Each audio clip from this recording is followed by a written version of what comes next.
je parle beaucoup de vibration de mouche. J'aime quand mes mouches sèches vibrent et que j'ai en tête un schéma de vibration qui va permettre aux ondes de mes mouches de parcourir la colonne d'eau pour arriver aux poissons et que les poissons les mangent. Alors, je vais faire un montage évolutif sur la même base. Je ne vais pas choisir des couleurs, c'est juste ce qui peut sortir de ma tête pour essayer d'augmenter progressivement la vibration. Je vais monter avec des matériaux que vous devez avoir chez vous, du lièvre, du chevreuil, du croupion de canard, des plumes et des hacles. Et au fur et à mesure des montages, on va faire évoluer la vibration pour qu'elle aille transpercer soit une hauteur d'eau, soit une vitesse de courant, qu'elle puisse être entendable, je dis ça entre guillemets, mais en tout cas perceptible par le poisson et suffisamment sympathique pour qu'il vienne la manger. On va démarrer avec un modèle de base qui va être très peu dynamique en vibration.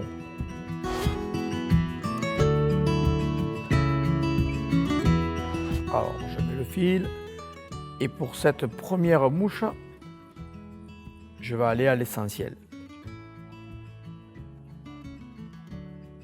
Je mets des cercles avec du coq-pardot. Je vais aller chercher une mouche qui n'a pas beaucoup de vibration, mais qui en a quand même. Si je voulais éliminer la vibration complètement, je ne mettrai pas de poil sur le corps. Mais là, je vais mettre du poil sur le corps, du lièvre.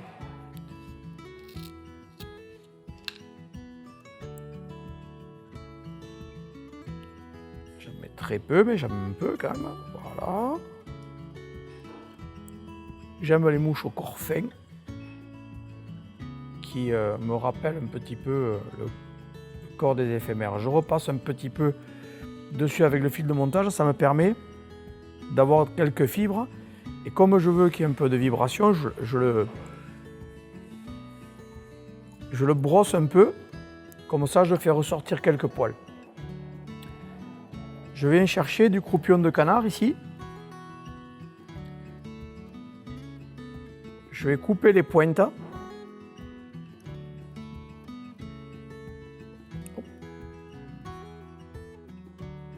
Je coupe les pointes consciencieusement. J'en mets 3 plumes.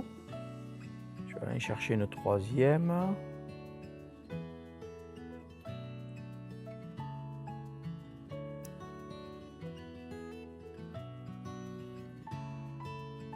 Je vais les positionner.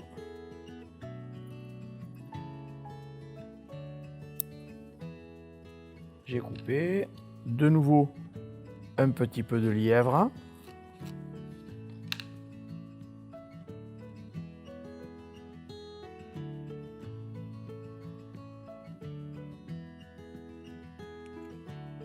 Je vais faire un abdomen un peu chargé. Une tête. Je vais remettre un petit peu d'abdomen. Je trouve qu'il n'y en a pas assez.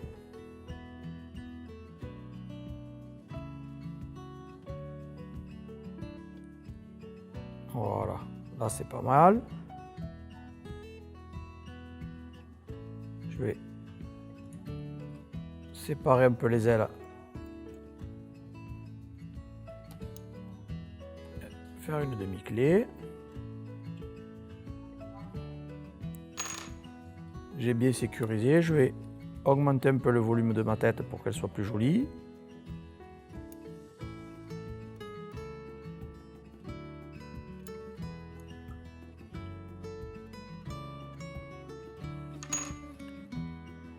Je coupe au ras. Je coupe l'aile pour qu'elle soit plus belle.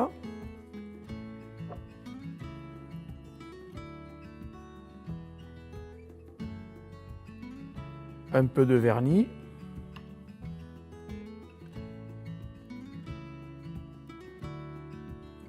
Là, je n'ai vraiment pas mis assez. Le danger, c'est d'en mettre trop. Voilà, là, j'en ai pas mis. J'en ai mis pas mal. À une pointe d'UV.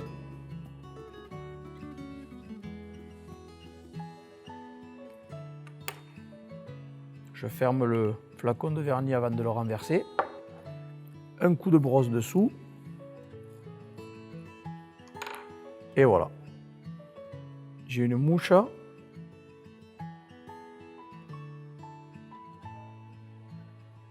qui occasionne très peu de vibrations, qui a un volume qui est très fin. Les ailes sont pas très chargées. C'est le premier stade que j'utilise sur les parties qui sont plus lentes. Même s'il y a un petit peu de fond, je vais utiliser une mouche un petit peu plus grande, mais c'est vraiment pour les endroits qui sont assez calmes. Allez, on va faire la deuxième interprétation.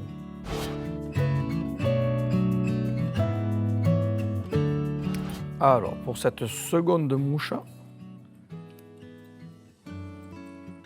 le début, je vous épargne les protocoles de départ. Hein.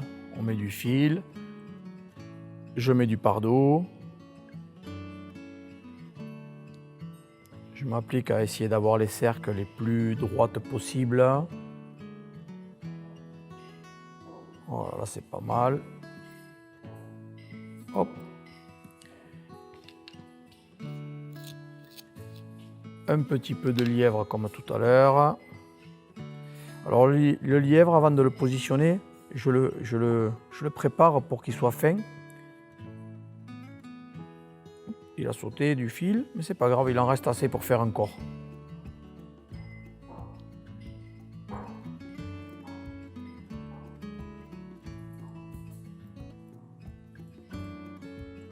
Je repasse 2-3 coups dessus. Je le brosse. Et là, je vais prendre une plume de canard, de croupion de canard.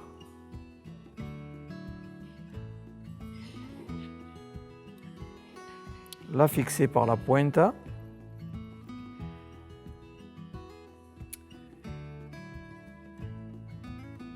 Et,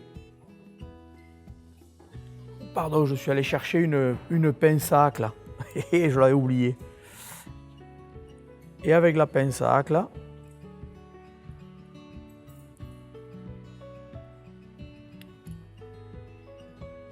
je viens l'entourer.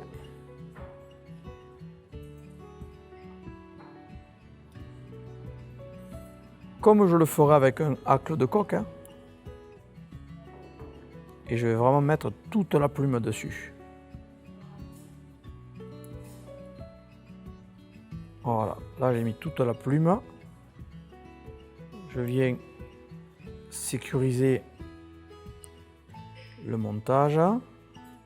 Couper la plume au ras. Hop, là c'est pas mal. Je fais une tête.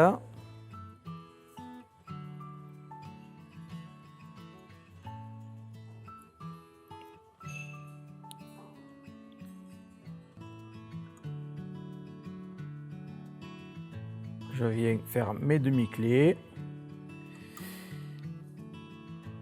J'en fais 3 pour... Oh là, celle-là je l'ai raté de demi-clé. Voilà. Je l'ai remis en place. Je prends du vernis.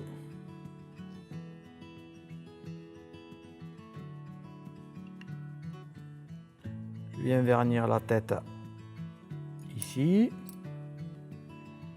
Un coup de lampe UV. Je suis sûr que là, ma mouche ne se défera jamais. Je peux prendre plusieurs poissons avec. Voilà. Je rabats les fibres de canard vers l'avant. Je les coupe à la longueur que je veux.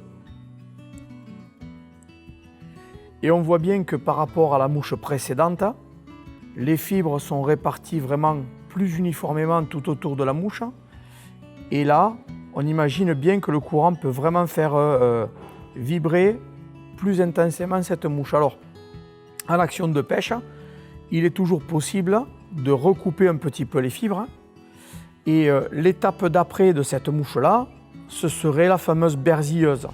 Donc, on a déjà une vidéo sur la chaîne Ukuna. Je vous invite à aller voir l'étape d'après de la berzilleuse pour avoir vraiment le croupion de canard installé sur toute la hampe de l'hameçon et une aile visible puisque celle-là, elle est sur la partie intermédiaire où le courant s'affaiblit. La première, elle était vraiment sur le lisse. Celle-là, elle est sur la partie où le courant s'affaiblit. Et la berzilleuse, elle est juste là où il y a encore quelques vagues. Allez, voilà, cette mouche est terminée. On va passer au modèle d'après.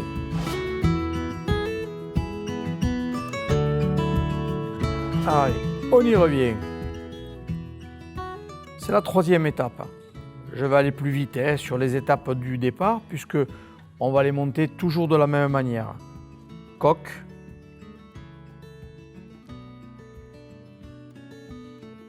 Les cercles. Alors les cercles après c'est votre choix. Vous les faites plus ou moins longues en fonction de vos inspirations personnelles. Je ne sais pas si ça a vraiment une grosse importance. Du lièvre toujours.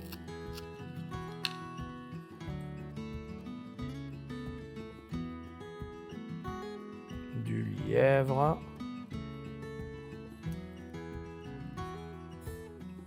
J'essaie de l'enrouler assez consciencieusement. Je repasse dessus. Hop. Un coup de brosse. Je prends une plume de canard.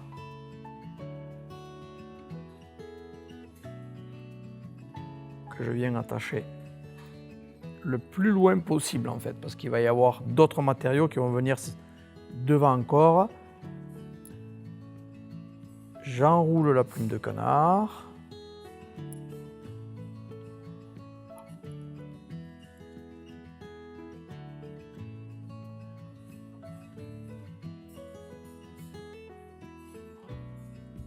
Ici.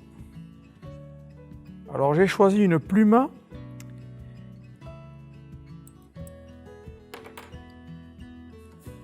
un petit peu plus grasse que la précédente.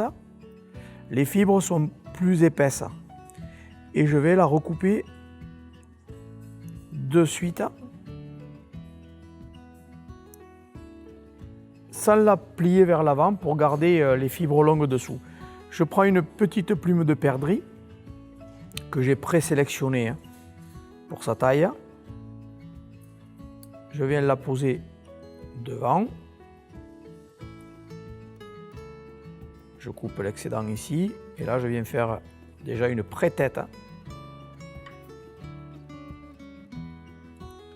Je prends ma pince à accle.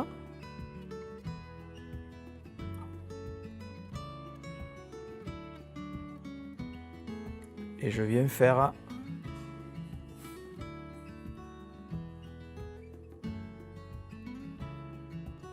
presque 2 tours. Je coupe.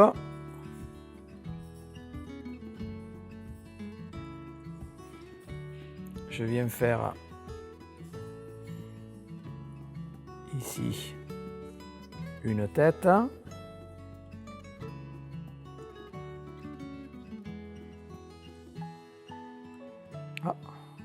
De ce côté, parce que là, je l'ai tombé et je crois que je l'ai abîmé.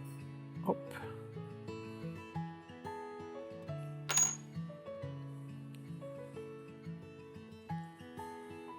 Je coupe au ras. Je consolide avec une petite goutte de vernis.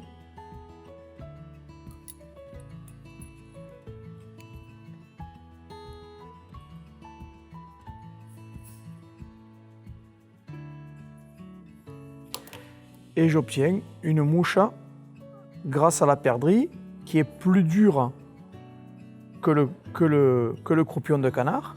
J'obtiens une mouche qui a une vibration un peu plus intense et qui va pouvoir pêcher des zones un peu plus mobiles en termes de courant. J'aime bien avoir ce fonctionnement. On pourrait très bien remplacer la perdrix par une plume de coque ou mettre une plume de coque sur l'hameçon. Ça va être l'étape d'après.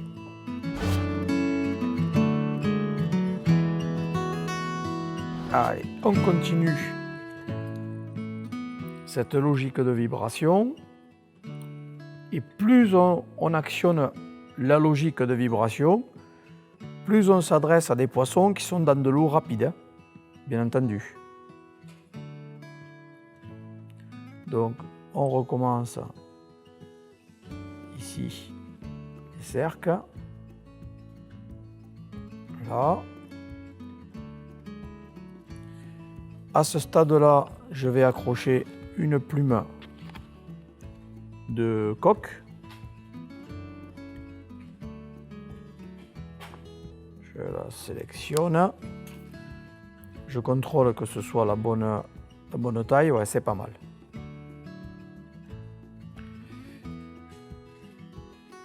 Je vais la prêter pour la fixer.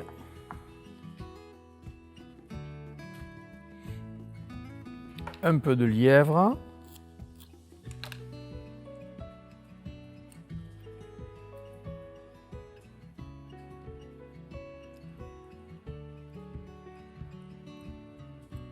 Que j'entoure très grossièrement. Et sur lequel je ne reviens pas avec mon fil de montage. J'enroule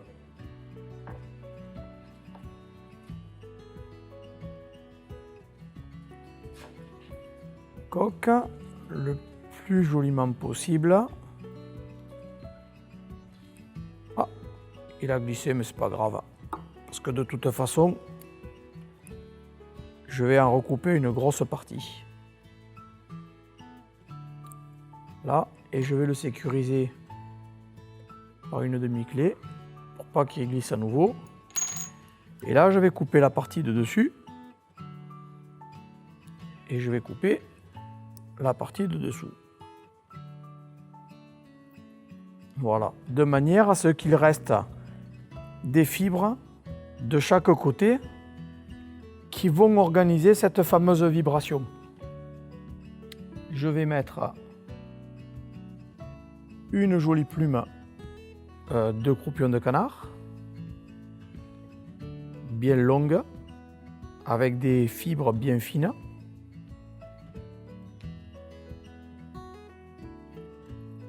Ici. Voilà. Je vais prendre un petit peu de poil de chevreuil. C'est du chevreuil classique, hein, couleur naturelle.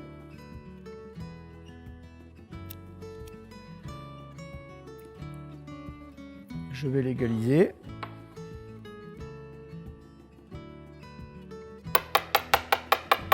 Le bruit, c'est pas l'entrée du théâtre, hein. C'est l'égaliseur de poils. Voilà. Je viens le positionner de manière à faire une aile correcte. Ah, trop loin. Il faut de la place devant pour faire la tête après. Donc je m'y reprends à plusieurs fois. Si, voilà. Là c'est bien. Je coupe au ras. Je reprends, devinez quoi, du lièvre.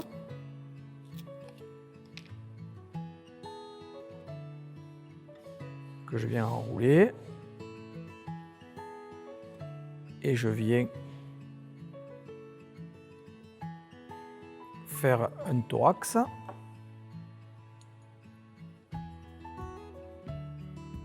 Ici.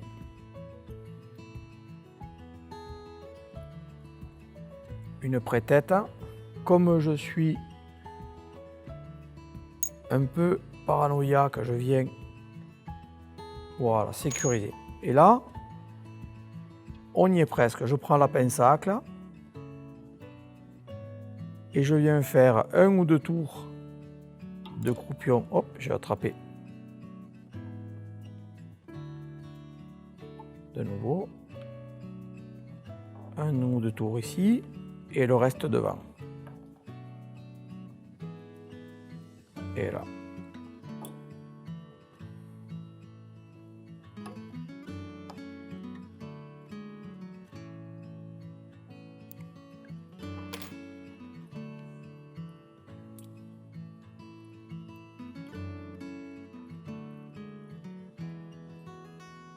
Je fais une tête,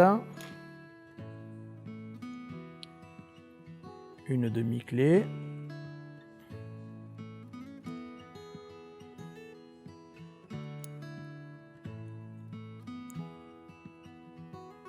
et bien, voilà, je coupe.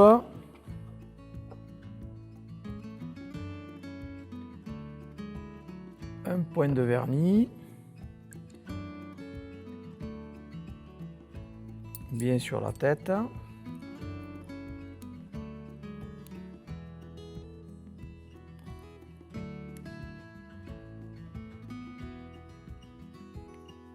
Et voilà. Et là, je coupe rien du tout.